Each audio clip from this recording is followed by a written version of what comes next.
Hello guys, welcome to our new video. So আজকের যে ভিডিওর বিষয় সেটা হচ্ছে আমাদের যে হাঁসগুলো আমরা পালন করতাম সেগুলো অনেকদিন ধরে আমাদের খাঁচার ভিতরে আটকা রয়েছে। আর আজকে সেটাকে আমরা ছেড়ে দিয়েছি আমাদের এই সামনের খালের পাশে। সো এখানে যে বিষয়টা সেটা হচ্ছে এই যতটুকু জায়গা আপনারা এখানে দেখতে পারতেছেন, এখানে সব জায়গাটাই নেট দিয়ে আটকানো, কারণ যাতে হাঁসগুলো বের হয়ে না যাইতে পারে। এখান থেকে দেখেন, এই যে অফ সাইডে এখান থেকে দেওয়া রয়েছে, আর অপোজিটেও আমাদেরকে নেট দিয়ে আটকানো আছে। তো এখন যে বিষয়টা সেটা হচ্ছে যে এই হাঁসগুলো যাতে এখান থেকে বের হয়ে না যেতে পারে, আর এর ভিতরে যাতে কোনো প্রকার কোনো বন বিড়াল বা অন্য কোনো প্রকারের শিকারী কোনো প্রাণীর ভিতরে আসতে না পারে, তার জন্য আমরা এই ব্যবস্থাটা করেছি। তো এই জিনিসটা দেখানোর জন্য আজকে আমাদের এই ভিডিওটা করা। আর সব থেকে মজাদার যে বিষয়টা এখানে সেটা হচ্ছে এই হাঁসগুলো সারাদিন এখানে থাকে, আর এখান থেকে এরা বের হতে পারে না যতক্ষণ না পর্যন্ত আমরা এদেরকে এখান থেকে বের হওয়ার মতো কোনো পথ না করে দিই।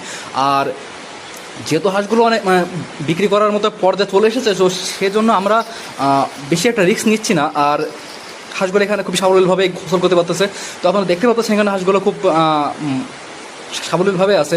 তো এটাই হচ্ছে আমাদের আজকে বিষয়। আর বিষয়টা হচ্ছে যে মূলত এই কারণে ভিডিওটি করা, যাতে আপনারা এখান থেকে কোনো কিছু শিখতে পারেন, আর যাতে আপনাদের মতো আপনাদের অঞ্চলে বা আপনারা যারা হাঁস পালন করেন তাদের যাতে হাঁস পালন করতে সুবিধা হয়, যাতে এইভাবে আপনারা প্রদর্শন করে আপনারা হাঁসগুলোকে ছেড়ে যেতে পারেন এবং তাদেরকে সাবলীলভাবে বেড়ে উঠতে সাহায্য করতে পারেন। সো যদি ভিডিওটি ভালো লাগে তাহলে অবশ্যই আমাদের সাথে থাকবেন। আর যদি আপনাদের নতুন নতুন কোনো আইডিয়ার কোনো প্রয়োজন হয়ে থাকে, যদি আমাদের কোনো আইডিয়া দেওয়ার কোনো প্রয়োজন হয়, সেক্ষেত্রে অবশ্যই আমাদের কমেন্ট বক্স খোলা আছে, আর আমাদের সাথে থাকবেন। ধন্যবাদ। আল্লাহ হাফেজ।